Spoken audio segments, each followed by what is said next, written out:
प्रिय दर्शकों, स्वागत अभिनंदन पत्र। आज उपस्थित हूँ धनु राशि के एक दर्शक के प्रश्न को लेकर, जो कि मेरे प्रति ही किया गया है और बहुत वाजिब और जायज प्रश्न है। प्रश्न उनका यह है कि जैसा कि मैं अपने वीडियो पर कई बार बता चुका हूँ कि मेरी धर्मपत्नी को मुख का कैंसर है, तो उन दर्शक का प्रश्न इसी से संबंधित है कि एक ज्योतिषी होते हुए भी मैं उनकी कुंडली को क्यों नहीं पढ़ पाया और क्यों उपाय नहीं कर पाया, और क्या इसमें कोई उपाय काम करेंगे। तो बने रहे इस वीडियो पर। चैनल पर नए हो तो सब्सक्राइब कर लें और हम इसी प्रश्न की व्याख्या करेंगे। इनकी जन्म कुंडली स्क्रीन पर आप देखें। इनकी जन्म कुंडली के कुंभ लग्न की कुंडली है। लग्न का बल आपका 25 अंश है। दूसरे भाव में मीन राशि में खाली है स्थान। तीसरे भाव मेष राशि में बृहस्पति शून्य अंश पर बैठे हैं और चौथे भाव में केतु और मंगल की युति है। तो वहीं छठे भाव में शनि कर्क राशि में बैठे हैं, जो रोग ऋण का भाव होता है। सप्तम भाव में सूर्य और शुक्र उपस्थित हैं। आठवें भाव में कन्या राशि बुध अपनी ही राशि में उच्च हो रहे हैं। नवम भाव तुला राशि में चंद्रमा उपस्थित है और दसम भाव में राहु है। इन परिस्थितियों को देखा जाए अगर कुंडली में, तो इनके जीवन में रोग का प्रभाव यानी छठा भाव तो भारी है, क्योंकि यहाँ शनि बैठे हैं और शनि जिस भाव में बैठते हैं उस भाव के प्रभाव को बढ़ा देते हैं। तो रोग तो इनके जीवन में रहा है, कुछ न कुछ हमेशा रहा है। उपाय चलते रहे इसलिए जीवन चलता रहा, लेकिन जन्म कुंडली से कैंसर जैसी किसी भी संभावना का दर्शन नहीं होता। रोग पीड़ा, क्योंकि केतु मंगल की युति है तो शरीर में दर्द होना स्वाभाविक है। शनि छठे भाव में है तो रोग का प्रभाव थोड़ा रहेगा, लेकिन कैंसर जैसे किसी भी बीमारी का लक्षण जन्म कुंडली में नहीं दिखता। वर्तमान में इनकी कुंडली में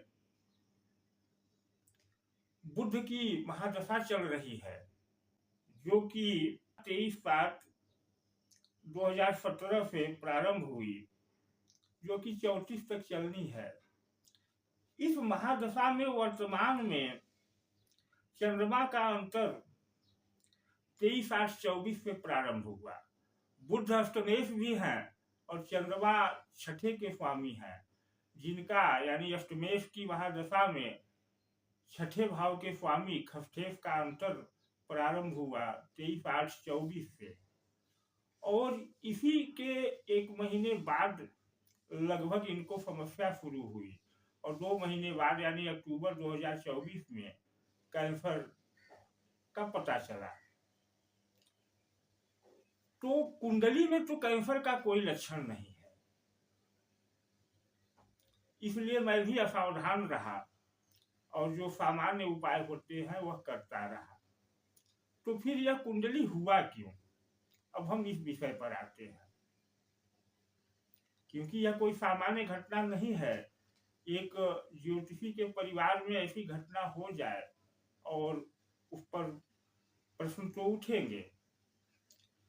तो अब कैंसर क्यों हुआ, हम इस पर चर्चा करते हैं। कुंडली में कैंसर का कोई लक्षण नहीं है, तो इसकी जो सबसे बड़ी वजह उभर करके सामने आ रही है वह यह है कि अभी वर्तमान में मैं जिस मकान में रहता हूँ, यह ईंट की दीवार और 3 सेट का मकान है, जिसे मैंने 2015 में खरीदा था। पूर्वामुखी मकान है। मकान का मुख्य द्वार, जिसे बाउंड्री का गेट आप कह सकते हैं, यह पूर्व और उत्तर के कॉर्नर पर है, जो आप स्क्रीन पर देख रहे हैं। यहां तक सब अच्छा है, लेकिन इसी पूर्व और उत्तर के कॉर्नर पर बना हुआ है सेफ्टी टैंक, और जब 2015 में मैंने यह मकान लिया तो मुझे ज्योतिष का तो विषय ज्ञान था, मैं ज्योतिष का कार्य करता था, लेकिन वास्तुशास्त्र में मेरा कोई अध्ययन नहीं था। यह कहने में मुझे कोई संकोच नहीं। उस समय तक मैंने वास्तुशास्त्र का अध्ययन नहीं किया था। वास्तुशास्त्र कहता है कि उत्तर और पूर्व यानी कि ईशान कोण जो भगवान शिव का कोण है और जहां वास्तु पुरुष अपना मस्तक रखता है, अगर इस जगह पर सेफ्टी टैंक जैसे कोई निर्माण हो तो गृहस्वामी के मुंह का कैंसर होना स्वाभाविक है। और चूंकि यह मकान मैंने धर्मपत्नी के नाम पर ही लिया था और बहुत सस्ता उस समय था, और अभी भी आप देख रहे हैं कि यह मकान की छत टीन शेड ही है, तो कारण यहाँ वास्तु का आता है। और यह ज्ञान मुझे हुआ 2023 में जाकर के कि वास्तु के इस दोष के कारण कुछ ऐसा हो सकता है। तब से ही मैं इस चीज को हटाने और इस स्थान को पवित्र करने के प्रयास में लगा रहा। यह मकान पूरा जितने में मैं रहता हूँ यह 30x30 में है और इसके पीछे जगह खाली है। तो अब यह सीन देखें जो पीछे स्क्रीन पर है।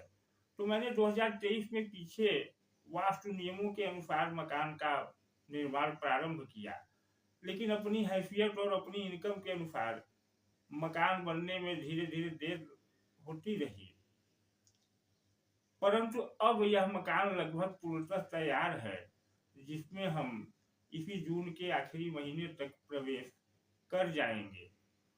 और तब इस उत्तर और पूर्व के कार्नर का जो सेफ्टी टैंक है इसको हम हटा करके यहाँ की पूरी गंदगी निकाल करके जो वास्तुशास्त्र कहता है उसके अनुसार यहाँ शुद्ध गंगा जी की मट्टी ला करके हम भरवाएंगे और फिर यथा संस्कार यथा उचित संस्कार करके इस स्थान को शुद्ध करेंगे। और हमें पूर्ण विश्वास है कि अब चूंकि मुख में कैंसर आ चुका है तो ऑपरेशन तो होगा, लेकिन ऑपरेशन के बाद हमें सफलता मिलेगी। क्यों? क्योंकि यहाँ डबल ऑपरेशन होगा। एक तो जो वास्तु का दोष है उसको भी ऑपरेशन करके निकाल दिया जाएगा, और जो मुख में उनके कैंसर के रूप में दोष आ चुका है उसका भी ऑपरेशन होगा।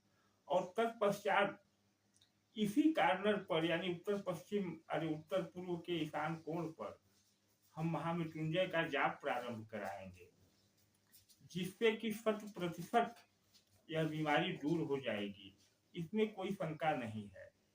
तो इस वीडियो के माध्यम से मैं 2 संकेत देना चाहता हूं आप लोगों से। एक तो जो भी हमारे प्रिय हैं, हमारे भक्त हैं या हमारे शुभचिंतक हैं, वह हमें इस विषम घड़ी में आर्थिक सहयोग देना चाहें तो दे सकते हैं इस बारकोड के माध्यम से। और दूसरा यह संकेत देना चाहता हूं कि आप अगर घर मकान खरीद रहे हैं या बनवा रहे हैं तो इस चीज का विशेष ध्यान दें कि ईशान कोण शुद्ध हो। ईशान कोण की अशुद्धता घातक होगी। वैसे तो वास्तु के अनुसार बने घर को ही खरीदें या बनवाएं तो वास्तु के सामान्य नियमों का ध्यान दें। तो यह 2 संकेत मैं आप लोगों को देना चाह रहा था इस वीडियो के माध्यम से, मैंने दिया। और अगला संदेश यह है कि महामृत्युंजय के महाजाप में आप सभी लोगों की सहभागिता होनी चाहिए। इसके लिए मैं अलग से कार्यक्रम बनाऊंगा। निवेदन है कि अगर आप हमारे शुभचिंतक हैं, हमें अपना समझते हैं, तो इस विषम घड़ी में हमारा सहयोग करें। तो यही इस प्रश्न का उत्तर है कि कभी कभी जन्म कुंडली में जो चीजें नहीं होती वह वास्तु के द्वारा, वास्तु दोष के द्वारा प्रकट हो जाती है। अब देखिए इनकी कुंडली में जब अष्टमेश यानी मारक ग्रह बुध की महादशा में खष्ठेश यानी रोगेश छठे भाव के स्वामी चंद्रमा का अंतर प्रारंभ हुआ 23/8/2024 से। तो जो वास्तु में दोष था, क्योंकि मकान इन्हीं के नाम है, तो वास्तु का दोष अपना खेल खेल गया। तो यही होता है, कभी कभी लोग समझते हैं वास्तु दोष के मकानों में रहते हैं और कहते हैं हमें तो कुछ प्रभाव नहीं मिला। वह इसलिए कि उस समय आपकी अच्छे ग्रहों की दशा चल रही है, लेकिन जैसे ही बुरे ग्रहों की दशा आएगी कुंडली में, तो वास्तु दोष का दुष्प्रभाव भी उसी समय आ जाएगा। जो भी उसका दुष्प्रभाव होगा, जो भी कारण दूषित होगा, वह प्रभाव उसी समय आएगा जब कुंडली में किसी खतरनाक ग्रह, मारक ग्रह या छठे भाव के स्वामी की महादशा या अंतरदशा चलेगी। तो कुल मिलाकर के संदेश यही है कि आप जब भी मकान खरीदें या मकान बनवाएं तो वास्तु के नियमों का भी पालन करें।